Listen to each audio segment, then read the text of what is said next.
പ്രിയമുള്ളവരെ, ഈശോ മിശിഹായിൽ സ്നേഹവന്ദനം. J logos 316 നിന്നും ഇത് ജോസഫ്. പ്രഭാഷകൻ അധ്യായം 35 നിങ്ങളെ ഓരോരുത്തരെയും പ്രത്യേകമായി സ്വാഗതം ചെയ്യുന്നു.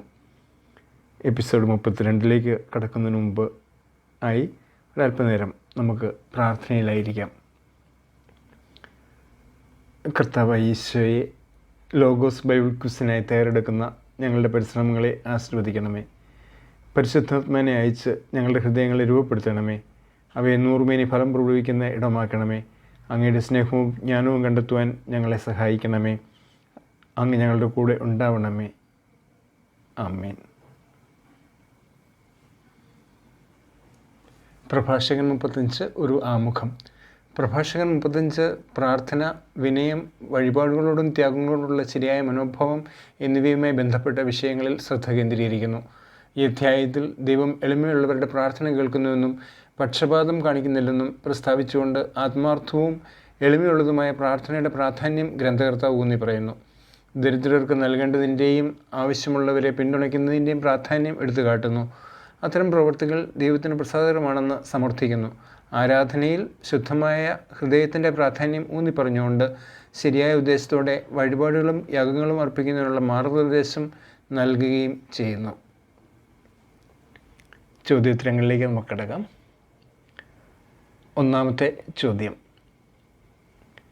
നിയമം പാലിക്കുന്നത് എന്ത് അർപ്പിക്കുന്നതിന് തുല്യമാണ്? നിയമം പാലിക്കുന്നത് എന്ത് അർപ്പിക്കുന്നതിന് തുല്യമാണ്? ഇതാണ് ആദ്യത്തെ ചോദ്യം. അതിൻ്റെ ഉത്തരം നിരവധി ബലികൾ അർപ്പിക്കുന്നതിന് തുല്യമാണ്. പ്രഭാഷകൻ 35:1. രണ്ടാമത്തെ ചോദ്യം: സമാധാന ബലിക്ക് തുല്യം എന്ത്? സമാധാന ബലിക്ക് തുല്യം എന്ത് എന്നതാണ് രണ്ടാമത്തെ ചോദ്യം. അതിൻ്റെ ഉത്തരം കൽപ്പനകൾ അനുസരിക്കുന്നത് ആണ് അതിന് തുല്യമായിട്ട് പറയുന്നത്. പ്രഭാഷകൻ 35:2 കൽപ്പനകൾ അനുസരിക്കുന്നത്. മൂന്നാമത്തെ ചോദ്യം: കരുണയ്ക്ക് പകരം കരുണ കാണിക്കുന്നത് എന്തിനു തുല്യമാണ്? കരുണയ്ക്ക് പകരം കരുണ കാണിക്കുന്നത് എന്തിനു തുല്യമാണ്? ഇതാണ് മൂന്നാമത്തെ ചോദ്യം. അതിൻ്റെ ഉത്തരം ധാന്യബലിക്ക് തുല്യമാണ്.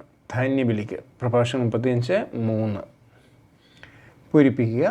ഡാഷ് കൊടുക്കുന്നവൻ കൃതജ്ഞതാ ബലി അർപ്പിക്കുന്നു. ഡാഷ് കൊടുക്കുന്നവൻ കൃതജ്ഞതാ ബലി അർപ്പിക്കുന്നു. പൂരിപ്പിക്കാനാണ് നാലാമത്തെ ചോദ്യം. അതിൻ്റെ ഉത്തരം ഭിക്ഷ കൊടുക്കുന്നത്. പ്രഭാഷകൻ 35:4 ഭിക്ഷ ആണ് അതിൻ്റെ ആൻസർ. പ്രഭാഷകൻ 35:4. അഞ്ചാമത്തെ ചോദ്യം: അധ്യായവും വാക്യവും ഉദ്ധരിക്കുക.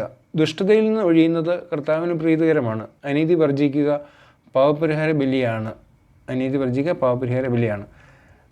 അധ്യായവും വാക്യവും ഉദ്ധരിക്കുക. പ്രഭാഷകൻ 35:5 പ്രഭാഷകൻ 35:5. ആറാമത്തെ ചോദ്യം: വെറും കൈയോടെ ആരെ സമീപിക്കരുത് എന്നാണ് പ്രഭാഷകൻ 35:6 പറയുന്നത്. വെറും കൈയോടെ ആരെ സമീപിക്കരുത് എന്നാണ് പ്രഭാഷകൻ 35:6 പറയുന്നത്. അതിൻ്റെ ഉത്തരം കർത്താവിനെ. അതാണ് അതിൻ്റെ ഉത്തരം. ഏഴാമത്തെ ചോദ്യം പൂരിപ്പിക്കുക. എന്തെന്നാൽ ഇവയെല്ലാം അനുഷ്ഠിക്കാൻ ഡാഷ് അനുശാസിക്കുന്നു. പൂരിപ്പിക്കുക. ഉത്തരം നിയമം അനുശാസിക്കുന്നു. പ്രഭാഷകൻ 35:7. എട്ടാമത്തെ ചോദ്യം: ബലിപീഠത്തെ അഭിഷേകം ചെയ്യുന്ന ബലി ആരുടേത്? ഇതാണ് എട്ടാമത്തെ ചോദ്യം. അതിൻ്റെ ഉത്തരം നീതിമാൻ്റെയാണ് അതിൻ്റെ ഉത്തരം. പ്രഭാഷകൻ 35:8. ഒമ്പതാമത്തെ ചോദ്യം: അതിൻ്റെ സുഗന്ധം അത്യുന്നതൻ്റെ സന്നിധിയിലേക്ക് ഉയരുന്നു. ഏതിൻ്റെ?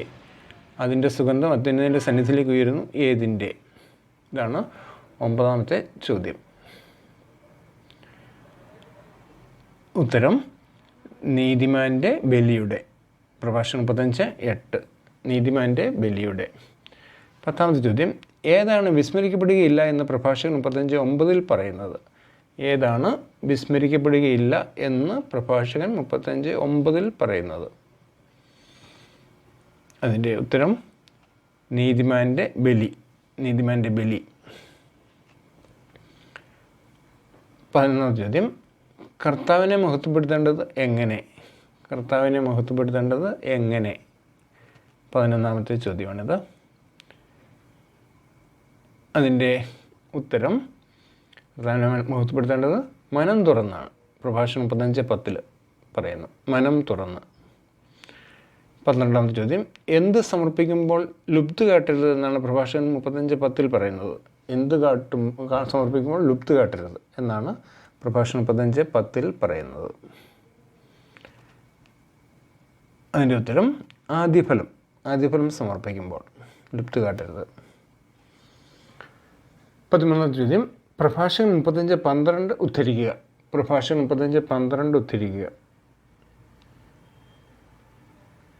35:12 ഉദ്ധരിക്കാനാണ് പറഞ്ഞിരിക്കുന്നത്. അത്യുന്നതൻ നൽകിയതുപോലെ അവിടുത്തേക്ക് തിരികെ കൊടുക്കുക, കഴിവിനൊത്ത് ഉദാരമായി കൊടുക്കുക. ഇതാണ് 14-ാമത്തെ ചോദ്യം, പ്രതിഫലം നൽകുന്ന കർത്താവ് എത്ര ഇരട്ടിയായി തിരികെ തരുമെന്നാണ് 35:13 പറയുന്നത്? പ്രതിഫലം നൽകുന്ന കർത്താവ് എത്ര ഇരട്ടിയായി തിരികെ തരും? ഉത്തരം 7 ഇരട്ടിയായി തിരികെ തരുമെന്നാണ് പറയുന്നത്. 7 ഇരട്ടിയായി. 15-ാമത്തെ ചോദ്യം, കർത്താവ് സ്വീകരിക്കുകയില്ല എന്ന് പറയുന്നത് എന്താണ് കർത്താവ് സ്വീകരിക്കില്ല എന്ന് പറയുന്നത്? അതാണ് 15-ാമത്തെ ചോദ്യം. കർത്താവ് സ്വീകരിക്കില്ല എന്ന് പറയുന്നത് എന്താണ്? ഉത്തരം കൈക്കൂലിയാണ് കർത്താവ് സ്വീകരിക്കാത്തത്. പ്രഭാഷകൻ 35:14. 16-ാമത്തെ ചോദ്യം, കർത്താവ് എങ്ങനെയുള്ള ന്യായാധിപൻ ആണ് എന്നാണ് പ്രഭാഷകൻ 35:15 പറയുന്നത്? കർത്താവ് എങ്ങനെയുള്ള ന്യായാധിപനാണ് എന്നാണ് പ്രഭാഷകൻ 35:15 പറയുന്നത്? അതിൻ്റെ ഉത്തരം പക്ഷപാതമില്ലാത്ത ന്യായാധിപനാണ്. പ്രഭാഷകൻ 35:17 പരാമർശിച്ചിരിക്കുന്ന ആളുകൾ ആരൊക്കെ? അതാണ് 17-ാമത്തെ ചോദ്യം. പ്രഭാഷകൻ 35:17 പരാമർശിച്ചിരിക്കുന്ന ആളുകൾ ആരൊക്കെ? 2 തരത്തിലുള്ള ആളുകളെ കുറിച്ച് സംസാരിക്കുന്നുണ്ട് അവിടെ. പ്രഭാഷകൻ 35:17 ആരൊക്കെയാണെന്നാണ്. ഉത്തരം അനാഥനും വിധവയും. 18, എന്തിനു വിധേയനായവൻ്റെ പ്രാർത്ഥന അവിടുന്ന് കേൾക്കുമെന്നാണ് പ്രഭാഷകൻ 35:16 പറയുന്നത്? എന്തിന് വിധേയനായവൻ്റെ പ്രാർത്ഥന അവിടുന്ന് കേൾക്കും എന്നാണ് പ്രഭാഷകൻ 35:16 പറയുന്നത്? ഇതാണ് 18-ാമത്തെ ചോദ്യം. അതിൻ്റെ ഉത്തരം തിന്മയ്ക്ക്. പ്രഭാഷകൻ 35:17 അവിടുന്ന് അവഗണിക്കുകയില്ല എന്ന് പറയുന്നത് എന്തൊക്കെ? 19-ാമത്തെ ചോദ്യം. പ്രഭാഷകൻ 35:17 അവിടുന്ന് അവഗണിക്കുകയില്ല എന്ന് പറയുന്നത് എന്തൊക്കെയാണ് അവിടുന്ന് അവഗണിക്കത്തില്ല എന്ന് പറയുന്നത്? അതിനുത്തരം അനാഥൻ്റെ പ്രാർത്ഥനയോ വിധവയുടെ പരാതികളോ. ഇത് രണ്ടും. അനാഥൻ്റെ പ്രാർത്ഥന, വിധവയുടെ പരാതികളോ. 20-ാമത്തെ ചോദ്യം, തൻ്റെ കണ്ണീരിന് കാരണമായവനെതിരായി ഡാഷ് വിലപിക്കുമ്പോൾ അവളുടെ കവളിലൂടെ കണ്ണീർ ഒഴുകിയില്ലേ ആണ് ചോദ്യം. അത് പൂരിപ്പിക്കാനാണ്. തൻ്റെ കണ്ണീരിന് കാരണമായവനെതിരായി ഡാഷ് വിലപിക്കുമ്പോൾ. വിധവ. ഉത്തരം വിധവ. 21-ാമത്തെ ചോദ്യം, അവൻ്റെ പ്രാർത്ഥന മേഘങ്ങളോളം എത്തുന്നു. ആരുടെ പ്രാർത്ഥനയാണ് മേഘങ്ങളോളം എത്തുന്നത്? ഇതാണ് 21-ാമത്തെ ചോദ്യം.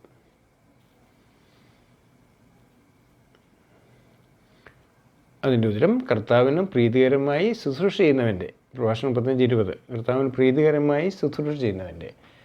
മേഘങ്ങൾ തുളച്ചു കയറുന്ന പ്രാർത്ഥന ആരുടേത്? 22-ാമത്തെ ചോദ്യം. മേഘങ്ങൾ തുളച്ചു കയറുന്ന പ്രാർത്ഥന ആരുടേത്? അതിൻ്റെ ഉത്തരം വിനീതൻ്റേതാണ് മേഘങ്ങൾ തുളച്ചു കയറുന്ന പ്രാർത്ഥന. പ്രഭാഷണം 35:21. 23, അനീതി പ്രവർത്തിക്കുന്നവൻ്റെ എന്താണ് കർത്താവ് തകർത്ത് കളയുക? 23-ാമത്തെ ചോദ്യം. അതിൻ്റെ ഉത്തരം ചെങ്കോൽ. അനീതി പ്രവർത്തിക്കുന്ന ചെങ്കോലാണ് കർത്താവ് തകർത്ത് കളയുന്നത്. പ്രഭാഷകൻ 35:23 ചെങ്കോൽ. പ്രഭാഷകൻ 35:24 അനുസരിച്ച് കർത്താവിൽ നിന്നുള്ള പ്രതിഫലത്തിനായി മനുഷ്യനുമായി ബന്ധപ്പെട്ട 2 ഘടകങ്ങൾ ഏതൊക്കെ? അതാണ് അടുത്ത ചോദ്യം. പ്രഭാഷണം 35:20 അനുസരിച്ച് പ്രവൃത്തിയും പ്രയത്നങ്ങളുമാണ് അതിൻ്റെ ഉത്തരം. അടുത്ത ചോദ്യം, കർത്താവ് തൻ്റെ കരുണയിൽ ആരെ ആനന്ദിപ്പിക്കുമെന്നാണ് പ്രഭാഷകൻ 35:25 പറയുന്നത്. കർത്താവ് തൻ്റെ കരുണയിൽ ആരെ ആനന്ദിപ്പിക്കും എന്നാണ് പ്രഭാഷകൻ 35:25 പറയുന്നത്. അതിൻ്റെ ഉത്തരം തൻ്റെ ജനത്തെ. അതാണ് അതിൻ്റെ ഉത്തരം. 26-ാമത്തെ ചോദ്യം, കഷ്ടതയിൽ കർത്താവിൻ്റെ കരുണ എന്തുപോലെ ആശ്വാസപ്രദമാണ്. കഷ്ടതയിൽ കർത്താവിൻ്റെ കരുണ എന്തുപോലെ ആശ്വാസപ്രദമാണ്. ഇതാണ് 26-ാമത്തെ ചോദ്യം. വരൾച്ചയുടെ നാളുകളിൽ മഴക്കാറ് പോലെ. അതാണ് അതിൻ്റെ ഉത്തരം. പ്രഭാഷകൻ 35:26. വരൾച്ചയുടെ നാളുകളിൽ മഴക്കാറ് പോലെ.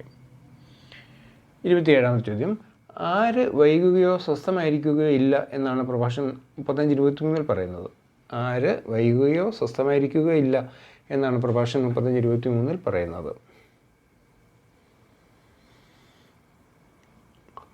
കർത്താവ്. അതാണ് ഉത്തരം, കർത്താവ്. 28-ാമത്തെ ചോദ്യം, പ്രഭാഷകൻ 35-ാം അധ്യായത്തിൽ എത്ര വാക്യങ്ങളുണ്ട്. പ്രഭാഷകൻ 35-ാം അധ്യായത്തിൽ എത്ര വാക്യങ്ങളുണ്ട്. അതിൻ്റെ ഉത്തരം 26 വാക്യങ്ങൾ. 26 വാക്യങ്ങളാണ് ഈ അധ്യായത്തിലുള്ളത്, 35-ാം അധ്യായത്തിൽ. പ്രഭാഷകൻ 35:4 ആശയം ആവർത്തിക്കപ്പെടുന്ന മറ്റൊരു പഴയ നിയമ ഭാഗം ഏത്. 29-ാമത്തെ ചോദ്യം, പ്രഭാഷകൻ 35:4 ആശയം ആവർത്തിക്കപ്പെടുന്ന മറ്റൊരു പഴയ നിയമ ഭാഗം ഏത്. അതിൻ്റെ ഉത്തരം പുറപ്പാട് 23:15. പുറപ്പാട് 23:15. 30-ാമത്തെ ചോദ്യം, അവസാനത്തെ ചോദ്യം, പ്രഭാഷകൻ 35:18 സമാനമായ പ്രവാചക ഗ്രന്ഥഭാഗം ഏത്. പ്രഭാഷകൻ 35:18 സമാനമായ പ്രവാചക ഗ്രന്ഥഭാഗം ഏത്. അതിൻ്റെ ഉത്തരം ഏശയ്യ 14:5. ഏശയ്യ 14:5 ആ ഭാഗം. Hope you have enjoyed this quiz.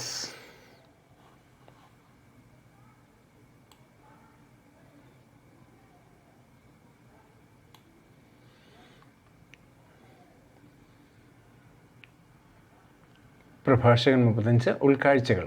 പ്രഭാഷകൻ 35 ആധികാരികമായ ആരാധനയെയും നീതിനിഷ്ഠമായ ജീവിതത്തെയും കുറിച്ച് വിലപ്പെട്ട ഉൾക്കാഴ്ചകൾ നൽകുന്നു. അത് ആത്മാർത്ഥമായ പ്രാർത്ഥനയുടെ പ്രാധാന്യം ഊന്നി പറയുന്നു. ദൈവം പക്ഷപാതമില്ലാതെ താഴ്മയുള്ളവരെ ശ്രദ്ധിക്കുന്നുവെന്ന് ഊന്നി പറയുന്നു. ഈ അധ്യായം ജീവകാരുണ്യ പ്രവർത്തനങ്ങളെയും ഔദാര്യത്തെയും പ്രോത്സാഹിപ്പിക്കുന്നു. അവയെ ദൈവത്തിന് പ്രസാദകരമെന്ന് ചിത്രീകരിക്കുന്നു. കൂടാതെ വഴിപാടുകൾക്കും യാഗങ്ങൾക്കും പിന്നിൽ ശുദ്ധമായ ഉദ്ദേശങ്ങളുടെ ആവശ്യകത ഊന്നി പറഞ്ഞുകൊണ്ട് ശരിയായ ആരാധനയെക്കുറിച്ചുള്ള മാർഗ്ഗനിർദ്ദേശം നൽകുന്നു. പ്രഭാഷകൻ 35 കാപട്യത്തിനെതിരെ മുന്നറിയിപ്പ് നൽകുന്നു. നിഷേധാത്മകമായ പെരുമാറ്റങ്ങളെ അപലപിക്കുന്നു. വിനയവും അനുകമ്പയും പ്രോത്സാഹിപ്പിക്കുന്നു. മൊത്തത്തിൽ ഹൃദയംഗമമായ ആരാധനയിലൂടെയും അനുകമ്പയുള്ള പ്രവൃത്തികളിലൂടെയും ദൈവവുമായി ഒരു യഥാർത്ഥ ബന്ധം വളർത്തിയെടുക്കുന്നതിനുള്ള പ്രായോഗിക ജ്ഞാനം ഇത് പ്രദാനം ചെയ്യുന്നു. ഇതൊക്കെയാണ് നമ്മൾ പ്രഭാഷകൻ 35 കുറിച്ച് ഉള്ള ഉൾക്കാഴ്ചകളായിട്ട് പറയാൻ പറ്റുന്നത്.